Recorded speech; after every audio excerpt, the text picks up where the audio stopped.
Hi dear students, so welcome to day 2 of Brainiacs Neet Capsule. Okay, so today we are going to discuss 3 important questions from the chapter Redox reactions. Okay, these 3 questions are very important. We will see one by one. Okay, let's go to the first question for the day. Okay, I will read the question, then we will try to discuss it. Okay, the question number 1 here is phosphorus has the oxidation state +3 in. So they have given you 4 options. Okay, in the 4 options, in which of the compound the phosphorus has +3 oxidation state? Okay, so this is the question here. So there are those students who know p block elements, who know phosphorus related compounds. For them it's very easy, they can get the answer. For others who doesn't know about it, okay, I would like to explain the 4 options with the structure. Okay, so that would be helping for you for other questions as well. Okay, so the first one here I am showing you is orthophosphoric acid. You can see here orthophosphoric acid. So what is the structure here? You can see here 3 hydrogens are there. Okay, so that would be H3 and 1 phosphorus atom and 4 oxygen. So H3PO4, orthophosphoric acid. And what is the peculiarity here? If you see here, the phosphorus is connected to oxygen here, 3 oxygen atoms via single bond, and to 1 single oxygen atom via double bond. Now in this case, okay, how will you find the oxidation state of the central atom? Okay, so I will draw it one more time for your understanding. Okay, so here we have the phosphorus with you. Okay, I will take this color. Okay, here we have the phosphorus. Okay, yeah, here we have the phosphorus and it is connected to OH. You can see here one OH, and this is connected to another OH. Okay, you can see here, and this is connected to a third OH. Okay, and you have a double bond. Okay, now you know the concept of oxidation state, I hope. Okay, so in this case, how will you find out the central phosphor atom's charge? So here we know that between phosphorus and oxygen atom there are 2 electrons are there. Since oxygen is more electronegative, it will stay near to oxygen atom. So we can say that here a net -1 charge will develop. Similarly here also, so -1, here also -1. So when -1 is developed here, because the electrons is shifted towards oxygen atom, a +1 would be developed here same time. Okay, and here also a +1 would be developed due to the same reason. Here also +1, and here you know that there are 4 electrons are shared. You can see 1, 2, 3, 4. So all these will shift towards oxygen atom. I mean these 2 will shift towards oxygen atom, and a net charge of -2 will develop here. So in that case here, opposite to that, a +2 would be developing here. So totally +2, +1, +3, +4 and +5. So here I can say that phosphorus, the central phosphorus atom has an oxidation state of +5. Clear? So it's very simple. If you know the structure, you can easily get it. Okay, so this is how we can calculate the oxidation state of central phosphorus atom in orthophosphoric acid. Now similarly, let's consider the other one, that is metaphosphoric acid. So what is the major difference when you come to metaphosphoric acid?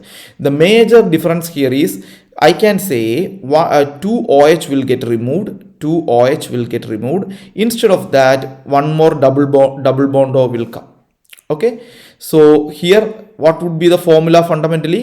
You can see here 1 hydrogen atom is there, then 1 phosphorus atom and 3 oxygen atom, so HPO3.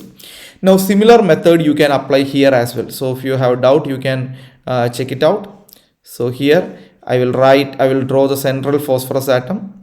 Okay, and you have a double bond O here. Okay, here you have a double bond O. Okay, and here you have OH. You can see here OH. Okay, now see here 2 electrons are there. Oxygen is more electronegative, so it will shift towards here. So -1 would be developing here, and a +1 charge will come here. Here double bonds are there, so you can see here 2 electrons. I mean these 2 phosphorus electrons will shift towards oxygen atom, and so that a -2 develops here. Here also a -2 develops. So when -2 comes there, here +2 will come. here also plus 2 will come. Okay, so total charge around, again the phosphorus atom is plus 2 plus 2 plus 4 and plus 1 plus 5. So I can say that here also phosphorus is in plus 5 oxidation state. Clear? I hope this is clear for you, right? Now let's go to, this is cyclometaphosphoric acid. You can see every time this unit is getting repeated actually. This unit is getting repeated. You can see 3 like similar units are getting repeated. That is called cyclometaphosphoric acid. You can, I hope you could see it.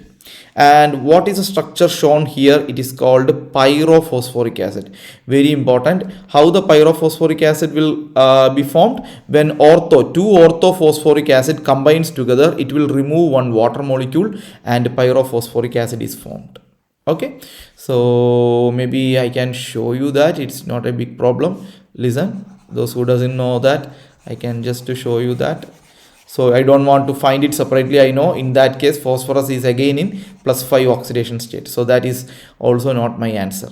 Okay, so we will see how that is formed here. Okay, yeah. Now let's try to see that. 1 minute, I will show you that. Okay. Yeah, we will copy this diagram one more time here so that I can show you. Oh, okay, I think that's not a good idea. Okay, I will draw it, that will make sense. So here, listen, so here OH is there. Okay, here I can say phosphorus atom, and here you have OH. Okay, and here also you have OH. Okay, and here double bond O. So what happens here? Here H2O would be removed. H2O would be removed as a water molecule. Then you can see here I am removing all these things for you to understand how this is formed. So when H2O is removed, there will be one oxygen atom between these two connections. I can say like that. Listen. So there is one oxygen atom and that is connected to here. Okay, simple. So this is my what you say, pyrophosphoric acid, and here we have already calculated the oxidation state. Here will not change, and that is again plus 5 in both cases. Here also plus 5. Okay, now comes our answer, that is phosphorus acid. In a phosphorus acid, you can see instead of 3 OH compared to orthophosphoric acid, here only one hydrogen atom is present. You can see one hydrogen atom. So what difference it will make? Phosphorus and hydrogen being electropositive compared to phosphorus, the electrons will move towards phosphorus only. So what will happen? I can say, maybe I can draw here and make you understand. Listen, since this is very important, I am spending little more time in this type of questions because it can come for the exam and you can get it right. Okay, so this is my structure, phosphorus, and there is, you can see, one OH unit, and the other unit is a hydrogen unit, you can see here, and the next unit is again an OH unit.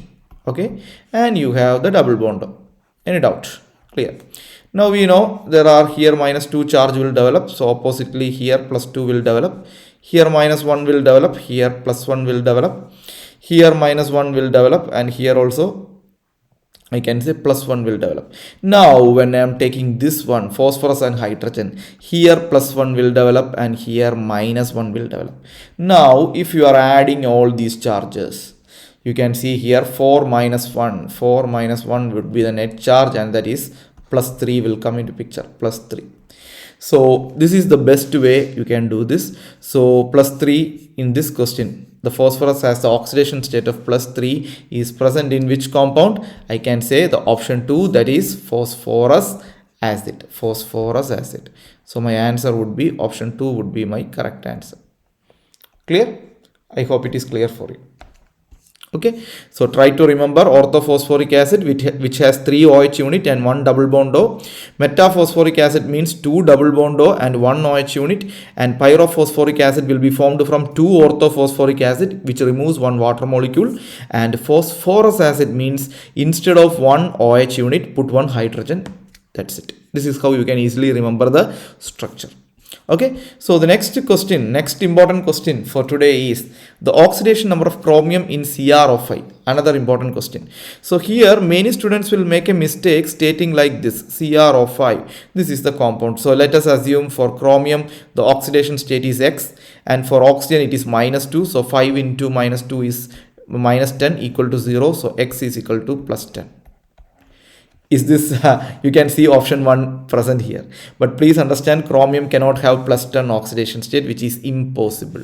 So please understand, when questions like this comes, always better to draw the structure and find out the answer. And this CrO5 is a special structure which is called a butterfly structure. So if you know that you have a chromium atom that is connected to one oxygen, and it is also connected to another oxygen atom, and this is called a butterfly structure. You can see here another oxygen like this, and this is connected like this, and here you have a double bond O is present.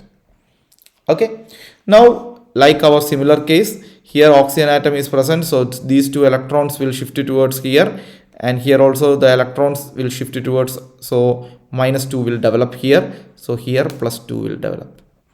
And here you can see a single bond is only present, so here -1 will develop here +1 will develop. And here also the similar case, what will happen? A -1 will develop here +1. Okay, clear? So here also -1, here +1 will develop, here -1 and a +1 will develop here. So totally there are 4 +1 charges and 1 +2 charges. So I can say around chromium atom, if you are adding, I can say total of +6 would be the oxidation state. So I can say option 2 would be my correct answer. This is very important question. Okay, now you can see here, this is called the butterfly structure, and this type of linkage, oxygen linked with another oxygen atom through single bond. So this is fundamentally called peroxide linkage.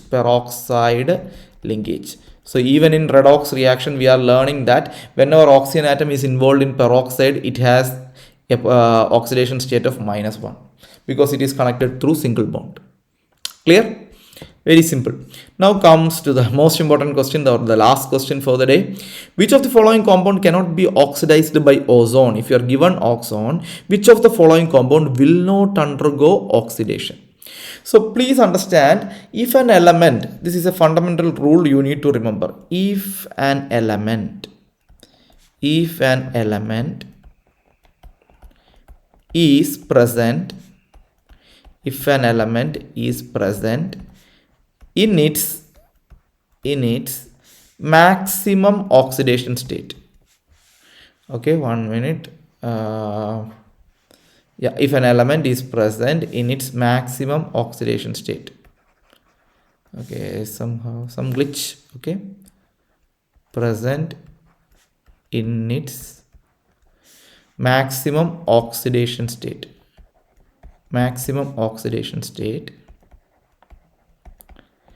Then that element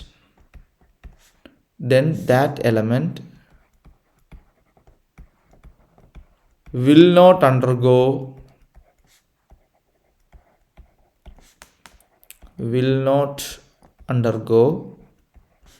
further oxidation. Very, very important, because that is maximum it is possible for that element. Okay, now for example, if I am taking here ferrous sulfate. Okay, so I am taking here ferrous sulfate, FeSO4. So here SO4 unit is there. I know the whole unit has -2, so here ion would be in +2 oxidation state. Why? Or you can do it in the other way, FeSO4. How you will find out this? Let us assume iron we have X and sulfur we have +6. Okay, oxygen minus 2, so 4 into minus 2 minus 8 is equal to 0. So x is equal to 8 minus 6, and that is equal to plus 2. This is how you can do it. Okay, so here iron is in plus 2 oxidation state, and I am sure iron can have plus 3 oxidation state also. That means it can undergo further oxidation to form plus 3. So that means this iron sulfate can be still oxidized by ozone. So I am sure FeSO4 will not be my answer. Next, what we can do? Next, we can maybe take, okay, I have written here, maybe we can take KMnO4. Okay, I am taking KMnO4. Now we know potassium has oxidation state plus 1. Okay, I don't know manganese, let us assume X, and oxygen minus 2 into 4 minus 8 equal to 0. Now I can say from this 8 minus 1, I can say manganese is in plus 7 oxidation state. And this is important. Why? Because here manganese has an oxidation state, maximum oxidation state that is possible for manganese is plus 7. It cannot be increased to plus 8. That means whatever be the reason, KMnO4 cannot be further oxidized by anything. If you take ozone or whatever be it cannot be further oxidized. What is the reason? Because here the manganese is present in its maximum oxidation state. Manganese is present in its maximum oxidation state. Okay, so that is a simple reason. And K2MnO4, if you take here, manganese is in plus 6 oxidation state, and we know that manganese can have plus 2 to plus 7 oxidation state. So that means this can be further oxidized so that manganese can get into plus 7 oxidation state also. But here in this particular compound, manganese is in maximum oxidation state. That is the reason we can say KMnO4 cannot be further oxidized. Okay, so my answer would be option 2 would be my correct answer. Okay, so I hope all of you got a clear picture of what is today's questions all about. So please listen to this, and if you have any doubt in any of these 3 questions, you can comment in the comment box. And those who want to do feel like, sir, if you give me a support for a crash course, we can do wonders. So here Brainiacs Classes is completely for you. So if you are interested to become, or if you are passionate to become a doctor, and if you feel that a crash course will help you, surely you can contact Brainiacs Classes. Thank you.